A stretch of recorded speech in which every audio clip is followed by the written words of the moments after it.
శనైశ్వరుడు ప్రతికూలంగా ఉన్నప్పుడు, శని ప్రతికూలంగా ఉన్నప్పుడు కూడాను కర్తవ్యాలు మనకు రెండు.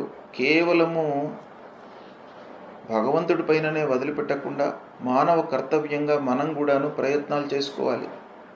ఏం చేయాలి? శని ముఖ్యంగా మనకు ఆర్థిక స్థితి, ఖర్చు, రాబడి వీటిపైన ప్రభావం చూపిస్తాడు కనుక వాటిని మీరు కట్టడి చేసుకోవడానికి ప్రయత్నాలు చేస్తూనే భగవంతుడి అనుగ్రహం కొరకై మీరు చేయవలసినటువంటిది ఆ శని ప్రీత్యర్థమై శాస్త్రంలో చెప్పబడినటువంటి ఆ శనికి సంబంధించినటువంటి మూలమంత్రాన్ని ప్రతినిత్యం కూడాను చదువుకోవడము.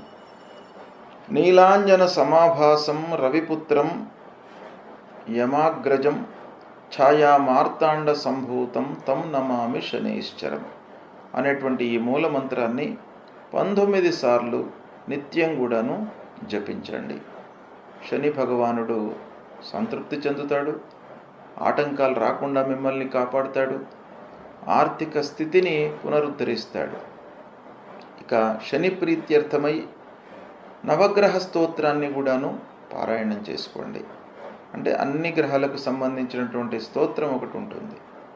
జపా కుసుమ సంకాశం మీరు ప్రతినిత్యం కూడాను చదివినట్టయితే శని ప్రీతి చెందుతాడు.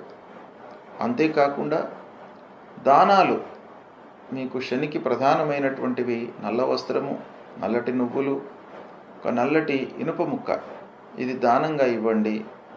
తర్వాత శని విగ్రహాన్ని తైలంతో అంటే నువ్వుల నూనెతో అభిషేకం చేయండి. చేసినట్టయితే శని భగవానుడి యొక్క అనుగ్రహం లభిస్తుంది. అంతేకాకుండా శనిని ప్రీతి చేసుకోవడానికి ముఖ్యంగా శివారాధన చేయండి, శివ స్తోత్రాన్ని పఠించండి. శని స్తోత్రము, శివుణ్ణి పూజించడము, ఆంజనేయ స్వామి దేవాలయానికి వెళ్ళడము, హనుమాన్ చాలీసా చదువుకోవడము, ఇవి చేసినట్టయితే శని మూలకంగా కలిగేటువంటి మీకు దుష్ప్రభావము తగ్గుతుంది. శనైశ్వరుడు ప్రతికూలంగా ఉన్నప్పుడు, శని ప్రతికూలంగా ఉన్నప్పుడు కూడాను కర్తవ్యాలు మనకు రెండు.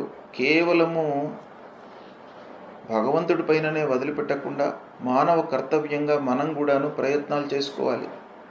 ఏం చేయాలి? శని ముఖ్యంగా మనకు ఆర్థిక స్థితి, ఖర్చు, రాబడి వీటిపైన ప్రభావం చూపిస్తాడు కనుక వాటిని మీరు కట్టడి చేసుకోవడానికి ప్రయత్నాలు చేస్తూనే భగవంతుడి అనుగ్రహం కొరకై మీరు చేయవలసినటువంటిది ఆ శని ప్రీత్యర్థమై శాస్త్రంలో చెప్పబడినటువంటి ఆ శనికి సంబంధించినటువంటి మూలమంత్రాన్ని ప్రతినిత్యం కూడాను చదువుకోవడము.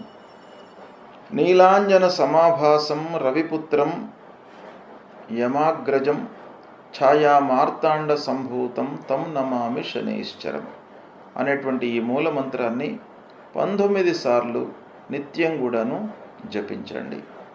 శని భగవానుడు సంతృప్తి చెందుతాడు, ఆటంకాలు రాకుండా మిమ్మల్ని కాపాడుతాడు, ఆర్థిక స్థితిని పునరుద్ధరిస్తాడు. ఇక శని ప్రీత్యర్థమై నవగ్రహ స్తోత్రాన్ని కూడాను పారాయణం చేసుకోండి. అంటే అన్ని గ్రహాలకు సంబంధించినటువంటి స్తోత్రం ఒకటి ఉంటుంది. జపా కుసుమ సంకాశం మీరు ప్రతినిత్యం కూడాను చదివినట్టయితే శని ప్రీతి చెందుతాడు. అంతేకాకుండా దానాలు, మీకు శనికి ప్రధానమైనటువంటివి నల్ల వస్త్రము, నల్లటి నువ్వులు, ఒక నల్లటి ఇనుప ముక్క, ఇది దానంగా ఇవ్వండి. తర్వాత శని విగ్రహాన్ని తైలంతో అంటే నువ్వుల నూనెతో అభిషేకం చేయండి. చేసినట్టయితే శని భగవానుడి యొక్క అనుగ్రహం లభిస్తుంది.